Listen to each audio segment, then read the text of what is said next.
Bismillahirrahmanirrahim. Assalamualaikum warahmatullahi wabarakatuh. Waalaikumsalam Waalaikumsalam warahmatullahi warahmatullahi wabarakatuh. wabarakatuh. Bapak Yuda. Alhamdulillahirrabbilalamin. Segala puji pertama-tama marilah kita panjatkan kehadirat Allah Subhanahu wa taala. Salat dan salam marilah kita hanturkan kepada junjungan kita Nabi Muhammad SAW. Kemudian pada kesempatan kali ini saya akan mengajar kalian dalam materi yaitu hukum 1 termodinamika dan hukum kedua termodinamika. Sebelum kita mulai kelas pada pagi hari ini, ada baiknya kita mulai dengan lafaz taus dan basmalah, kemudian disempurnakan dengan Al-Fatihah. A'udzubillahi minasyaitonirrajim. Bismillahirrahmanirrahim. Alhamdulillahirabbil alamin. Arrahmanirrahim. Maliki yaumiddin. Iyyaka na'budu wa iyyaka nasta'in. Ihdinas siratal mustaqim. Shiratal ladzina an'amta 'alaihim ghairil maghdubi 'alaihim waladdallin. Amin. Oke, selanjutnya Bapak akan mengabsen kalian ya. Yang pertama John Titor hadir. Hadir, Pak. Oke, sudah pulang dari masa depan ya. Kemudian Alhamdulillah, Pak. Muhammad Arif Rahman. Hadir Pak, sehat Pak. Oke, alhamdulillah. Waluyo. Masuk, Pak. Oke, hadir ya. Kemudian Yudas, Hadir. Justin. Hadir, Pak. Biber hadir. Oke, Justin. Masih tampan seperti biasanya ya. Oke, kalau begitu kita lanjut. Selanjutnya Bapak akan izin untuk share screen ya pada teman-teman sekalian, karena materinya ada di PPT Bapak. Oke, saya share screen. Ya, Pak.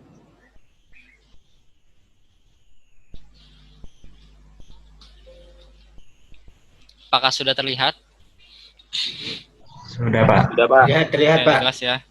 Oke, pertama-tama Bapak akan menjelaskan tentang apa sih sebenarnya itu termodinamika.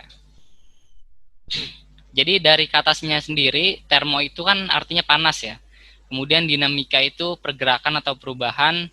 Dalam konteks ini, pelajaran kita, yaitu usaha, sebuah usaha.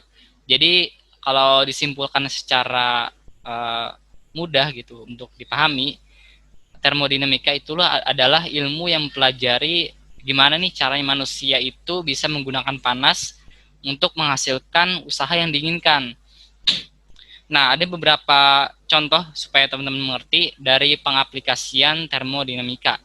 Yang pertama yaitu ada mesin kendaraan bermotor. Nah, teman-teman tahu kan mesin kendaraan bermotor itu memanfaatkan energi panas, yaitu energi panas dari bensin yang dibakar gitu kan, kemudian piston bergerak dan menghasilkan yang usaha yang kita inginkan, yaitu roda atau ban berputar. Nah, itu salah satunya adalah motor dan mobil alatnya. Pembakaran bensin gitu kan, pistonnya bergerak, kemudian menghasilkan usaha. Nah, usahanya itu berupa pergerakan ban itu. Kemudian teman-teman ada yang tahu ini? Saya Pak, saya tahu Pak. Ya, apa ini, gambar apa? Itu gambar PLTU Pak. Benar Yudas. Kemudian silakan jelaskan Yudas, PLTU itu apa sih sebenarnya? Kalau PLTU adalah sebuah pembangkit listrik yang bekerja menggunakan tenaga uap atau energi uap untuk menghasilkan pasokan tenaga listrik. Pergerakannya menggunakan sebuah generator yang akan dihubungkan ke sebuah turbin pembangkit yang kemudian akan diolah menjadi tenaga listrik. Tenaga penggerak utama dalam proses pembentukan energi ini adalah sebuah energi kinetik yang berasal dari uap panas dan juga kering. Untuk pembangkit listrik tenaga uap sendiri sebenarnya menggunakan bahan bakar yang berasal dari batu bara atau minyak bakar yang berasal dari energi fosil. Ya, betul sekali. Ini asal teman-teman tahu gitu, sebagian besar listrik di Indonesia itu dihidupkan ya, diberikan sumber oleh PLTU, pembangkit listrik tenaga uap, karena bahan bakarnya itu sangat melimpah di kita, yaitu batu bara. Nah, PLTU ini adalah salah satu dari konsepnya itu memakai pengaplikasian dari termodinamika, karena uap yang dihasilkan itu kan dari pembakaran ya, energi panas. Kemudian nanti akan menggerakkan turbin yang akan dihubungkan dengan generator sehingga bisa menghasilkan energi listrik. Ya, jadi seperti itu. Kira-kira sampai sini ada yang ingin ditanyakan mengenai termodinamika? Cukup jelas, Pak. Oke, baik. Saya lanjut ya. Nah, sebelum teman-teman masuk ke hukum termodinamika, teman-teman harus tahu dulu nih konsep dasarnya. Yang pertama ada sistem. Ada yang tahu sistem itu apa? Jadi sistem itu kayak mesinnya gitu. Tempat sesuatu itu atau tempat kalor itu dimasukkan. Kemudian lingkungan itu lingkungan yang ada di sekitar sistem. Kemudian semesta itu ya seluruhnya gitu yang termasuk sistem lingkungan juga. Kemudian di sini ada sistem tertutup, terbuka dan terisolasi. Nanti teman-teman akan menjawab di LKS. Jadi saya lewatkan saja. Kemudian suhu dan juga kalor. Suhu itu adalah derajat panas dingin suatu benda, sedangkan kalor itu hanya panas saja atau hanya energinya saja gitu. Jadi kalau kalor itu dia nggak bisa ngalir dari suhu dingin ke suhu rendah ke suhu tinggi karena ya kalor itu kan panasnya aja gitu. Jadi panasnya nggak bisa ngalir, gimana ngalir kan? Yang dingin nggak mungkin punya panas kan. Kemudian fungsi keadaan dan fungsi proses. Nah, teman-teman di sini perlu tahu tentang fungsi keadaan dan fungsi proses. Contohnya, misalkan suhu dan kalor. Suhu itu adalah fungsi keadaan. Maksudnya begini. Contoh, gas di ban. Contoh misalnya kita ingin mengukur suhu di misalnya kita baru jemur pakaian ya, yang warna hitam gitu kan agak hangat-hangat gitu ya. Nanti kita ukur suhunya itu pernyataannya adalah berapa suhu pakaian yang kita jemur saat jam 9 misalnya gitu kan. Kita bisa, itu namanya adalah fungsi keadaan. Sedangkan kalau fungsi proses itu nggak bisa tuh kita memakai seperti itu. Misalnya berapa, ini untuk kalor ya, kalor itu adalah fungsi proses. Jadi kita itu nggak bisa memakai berapa nih kalor yang diterima baju ini pada saat jam 9. Jadi pernyataan yang benar adalah berapa kalor yang diterima baju ini dari jam 9 sampai jam 10. Jadi kalau fungsi proses itu ada rentan waktunya gitu. Misal dari jam 9 sampai jam 10 seperti tadi. Kalau fungsi keadaan itu dia saat itu juga gitu. Misalnya jam 9. Nah, jadi seperti itu. Kemudian selanjutnya ada setimbang termal. Nah, setimbang termal ini contoh sederhananya dua benda kalau ditempel itu tidak ada pertukaran kalor ya, karena kan dia suhunya sama sehingga kalor yang ada di dua benda tersebut tidak jumlahnya sama gitu. Jadi tidak akan ada pertukaran kalor. Kemudian yang selanjutnya ada energi dalam. Nah, energi apa sih itu energi? Energi adalah suatu besaran untuk melakukan kerja. Nah, kalau energi dalam konteks termodinamika itu besaran yang dipakai untuk melakukan usaha. Nanti ada kok hubungannya dengan usaha gitu ya di rumusnya.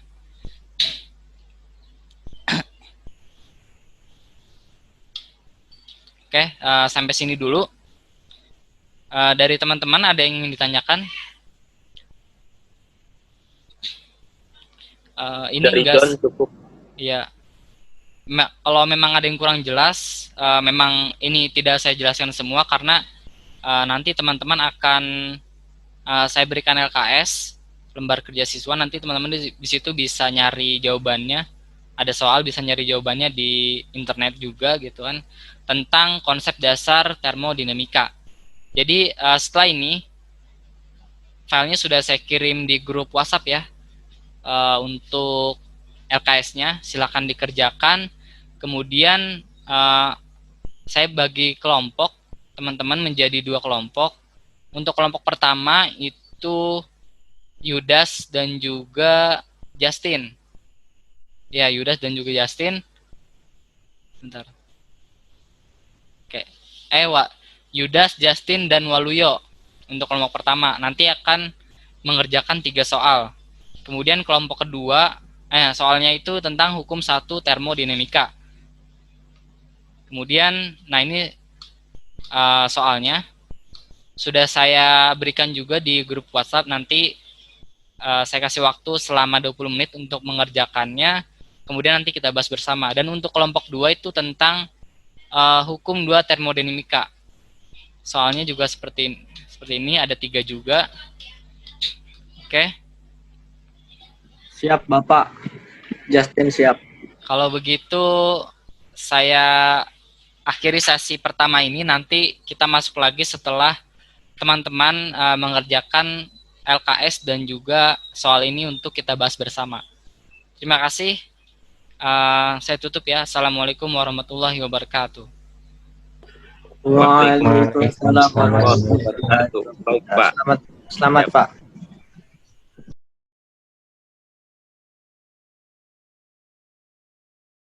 Oke. Saya lihat teman-teman sudah mengirim jawabannya, yaitu di LKS dan juga untuk PPT-nya. Mari kita bahas bersama ya. Saya sebelumnya izin saya screen dulu. Ya, Pak, silakan.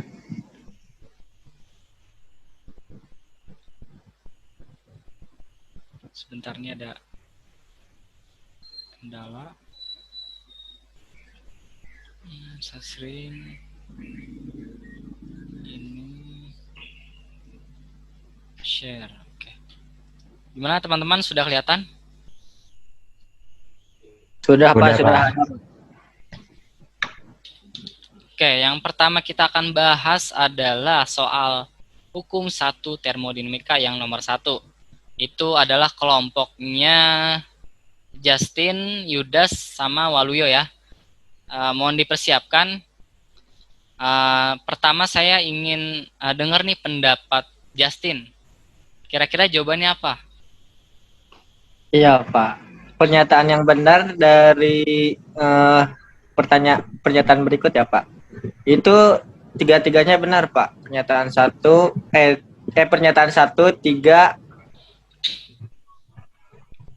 1 dan 3, Pak. Oke. Dari Justin mungkin ada yang bisa dijelaskan kenapa gitu? Nah, ini kan pernyataannya itu yang pertama, hukum termodinamika ke-1 menyatakan kekekalan energi. Energi tidak dapat diciptakan ataupun dimusnahkan, melainkan hanya bisa diubah bentuknya saja. Berarti, Pak, untuk energi itu tidak bisa dimusnahkan, Pak, tapi bisa dikonversi ke energi lain, Pak. Ya, Begitu, betul Pak. sekali. Itu berarti sama saja seperti kekal ya. Jadi kekekalan energi betul. Nomor 1. Iya, Pak. Seperti itu kurang lebih, Pak. Oke. Nah, untuk yang kedua, terdapat sistem yang menerima kalor tetapi tidak melakukan usaha. Nah, ini sering kita jumpai ya. Jadi perlu teman-teman tahu gitu, kalau mesin-mesin yang memanfaatkan panas itu juga nggak serta-merta kita kasih kalor gitu. Kemudian dia melakukan usaha atau melakukan kerja seperti kayak bensin ya. Seperti kayak kendaraan motor gitu. Bisa saja kerja atau usaha yang dihasilkan itu sedikit atau bahkan tidak sama sekali. Jadi pernyataan nomor 2 ini juga benar, ada intinya. Kemudian yang nomor 3, kalor yang terima sistem pasti lebih besar daripada usaha yang dilakukan sistem. Nah, ini belum dibahas ya tentang mesin Carnot, tapi saya bahas sekilas saja. Jadi mesin Carnot itu tidak mungkin, mesin Carnot adalah sebuah mesin pengaplikasian dari termodinamika yang paling ideal gitu, yang bisa kita hitung antara efisiensinya antara kalor yang kita masukkan dengan usaha yang dilakukan oleh mesin tersebut. Jadi efisiensinya itu nggak mungkin 100%.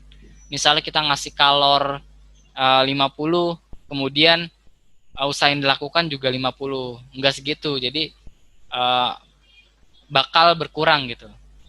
Jadi nomor 3 juga benar. Oke, terima kasih Justin atas jawabannya. Kemudian selanjutnya nomor 2.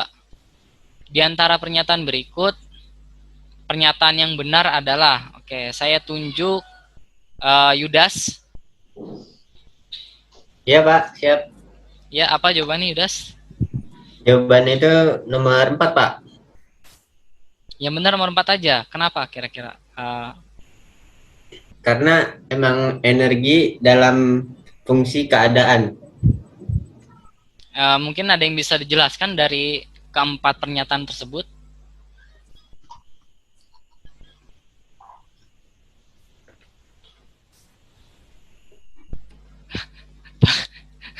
Baik, Bapak bantu ya. Oke, yang kita bahas dari pertama. Semakin besar kalori yang terima sistem, temperatur sistem pasti akan besar. Ini kan yang ditanyakan pernyataan yang benar ya. Oke, jadi nomor 1 itu tidak mesti ya, karena banyak faktor yang mempengaruhi. Bukan hanya kalor gitu, mungkin dari lingkungan, dari boundary atau batas juga mempengaruhi. Kemudian semakin besar kalori yang terima sistem, energi dalam pasti akan semakin besar. Nah, kalau dari rumusnya itu sebenarnya benar ya, iya benar. Karena Q sama dengan karena delta U atau perubahan energi dalam sama dengan kalor dikurang usaha. Jadi seharusnya nomor 2 itu benar ya, iya benar. Kemudian nomor 3, energi dalam sistem selalu konstan dalam proses adiabatik karena tidak ada kalor masuk. Jadi benar memang proses adiabatik itu tidak ada kalor yang masuk pada proses adiabatik maksudnya. Tapi energi dalamnya tidak selalu konstan karena tidak dipengaruhi oleh kalor saja, kan ada suhu. Kemudian yang keempat, energi dalam merupakan fungsi keadaan ya. Seperti yang saya bahas sebelumnya tentang fungsi keadaan dan fungsi proses. Jadi energi dalam itu adalah fungsi keadaan karena dia itu maksudnya pernyataannya bukan energi, U kan energi dalam ya simbolnya. Jadi U dari A ke B bukan seperti itu, tapi U A atau UB gitu. Jadi hanya pada titik tertentu atau hanya pada keadaan tertentu, bukan rentan waktu gitu. Oke, terima kasih Justin. Jadi jawabannya yang benar itu 2 dan 4 ya. Oke. Justin Yudas. Oke. Maaf Pak, yang jawab tadi tuh si Yudas Pak. Yudas. Saya ingetnya podcast Om Deddy terus ya. Iya Pak. Sedang podcast Yudas. Yang nomor 3 saya bacakan ya. Dengan keadaan awal dan volume akhir yang sama, proses ekspansi akan menghasilkan usaha yang paling tidak sampai 0 pada proses. Silakan Waluyo, tinggal Anda yang belum menjawab. Ya Pak. Ya, jawabannya apa ya?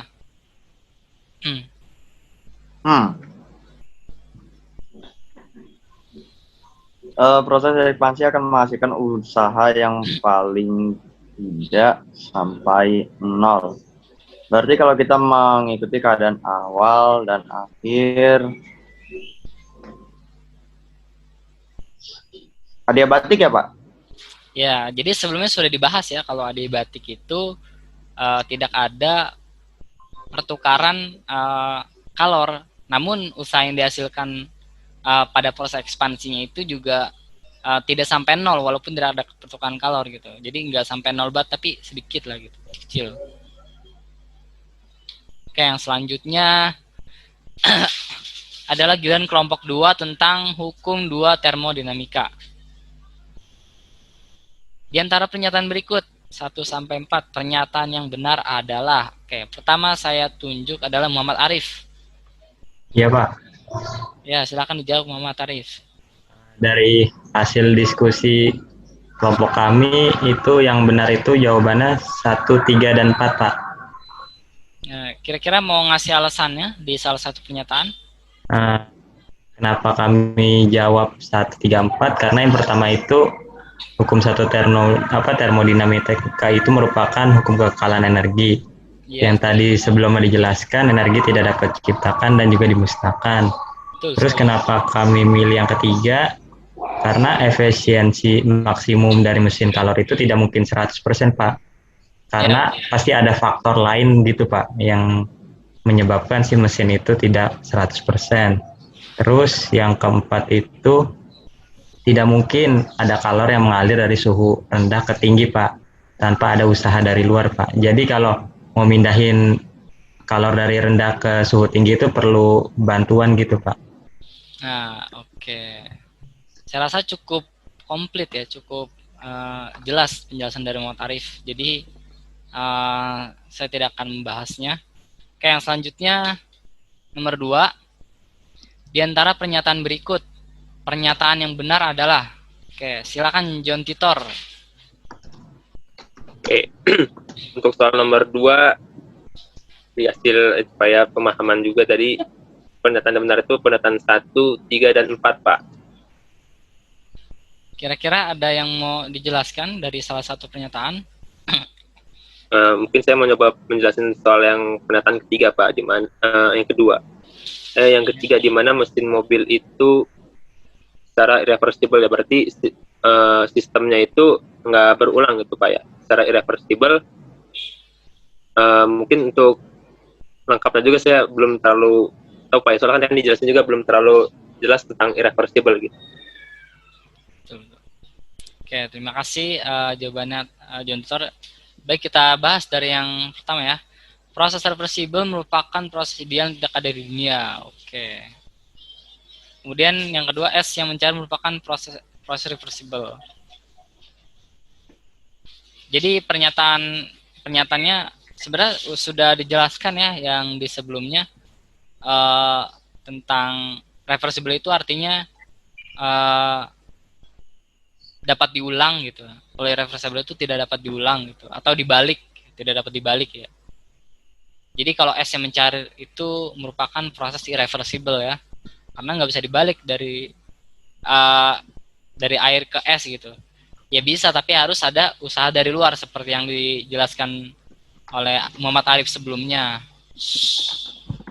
Oke, saya lanjut aja. Oke, baik Pak. Yang nomor 3, di antara pernyataan berikut, pernyataan yang benar adalah, oke, saya tunjuk John Titor lagi aja ya. Oke, untuk soal nomor 3, pernyataan Pak ya. Pernyataan yang benar adalah yang keempat Pak ya, di mana besar perubahan entropi berbanding lurus dengan kalor yang mengalir Pak. Ya betul. Jadi kalau sesuai rumus emang benar pernyataan 4 ya. Kemudian kita bahas dari pernyataan pertama, entropi sistem selalu meningkat. Emang benar sih, maksudnya tuh sistemnya kalau alam semesta, tapi di sini kurang dijelaskan ya. Kemudian yang kedua, entropi merupakan besar kalor yang terima sistem pada suhu tertentu. Pada suhu tertentu. Mungkin John Titor ingin menjelaskan pernyataan nomor 2.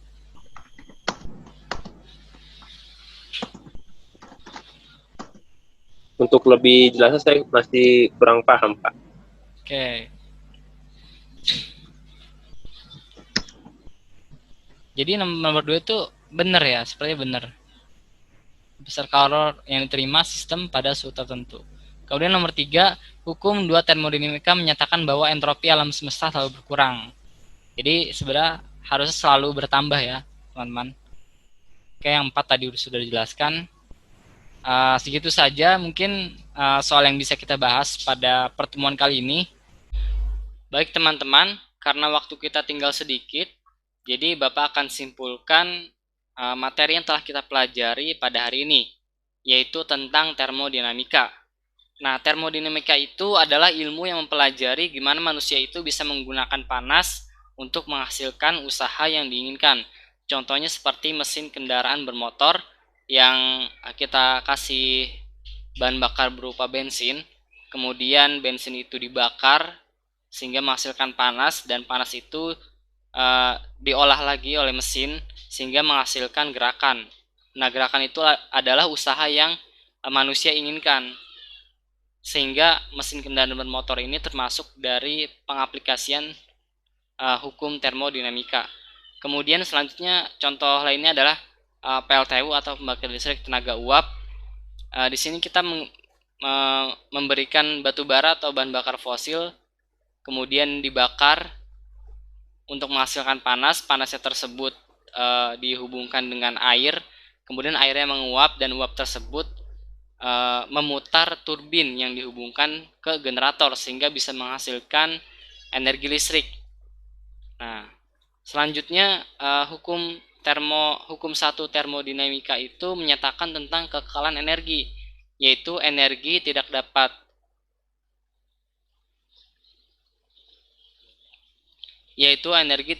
dimusnahkan maupun diciptakan. Nah, ini merupakan konsep dasar dari hukum 1 termodinamika. Kemudian untuk hukum 2 termodinamika itu menyatakan bahwa bahwa tidak mungkin untuk membuat sebuah mesin kalor yang bekerja dalam suatu siklus yang semata-mata mengubah energi panas yang diperoleh dari suatu reservoir pada suhu tertentu seluruhnya menjadi usaha mekanik. Kemudian hukum kedua termodinamika juga menyatakan bahwa kalor ini memiliki aliran arah. Dengan kata lain, tidak semua proses adalah dapat dibalik arahnya seperti yang telah kita bahas, yaitu es, ya kan, kecuali kita berikan usaha dari luar gitu. Nah, dari hukum kedua termodinamika ini dapat disimpulkan bahwa mesin kalor Carnot ya, tidak bisa menghasilkan efisiensi yang 100%. Artinya tidak seluruhnya kalor tersebut bisa dikonversikan menjadi usaha yang kita inginkan gitu. Kemudian juga dari hukum 2 termodinamika ini kita tahu bahwa kalor ini mengalir dari suhu yang tinggi ke suhu yang rendah. Jadi tidak bisa dibalik gitu. Sama seperti es yang mencair. Kan tadinya beku, kemudian lama mencair, itu adalah perpindahan kalor dari masuk kalor ruangan yang suhunya lebih tinggi daripada suhu es tersebut. Dan prosesnya tidak dapat dibalik. Jadi seperti itu teman-teman. Untuk pertemuan depannya, teman-teman silakan pelajari tentang soal-soal tentang hukum 1 termodinamika dan hukum kedua termodinamika. Dari Pak Indra, dari Bapak, sekian saja yang bisa Bapak sampaikan. Semoga bermanfaat. Kemudian terima kasih atas kehadiran teman-teman. Kalau ada salah-salah kata dari Bapak, mohon maaf. Mari kita tutup kelas pada siang hari ini dengan lafaz hamdalah. Alhamdulillahirabbil alamin. Dengan doa kafaratul majelis. Subhanakallahumma wa bihamdika.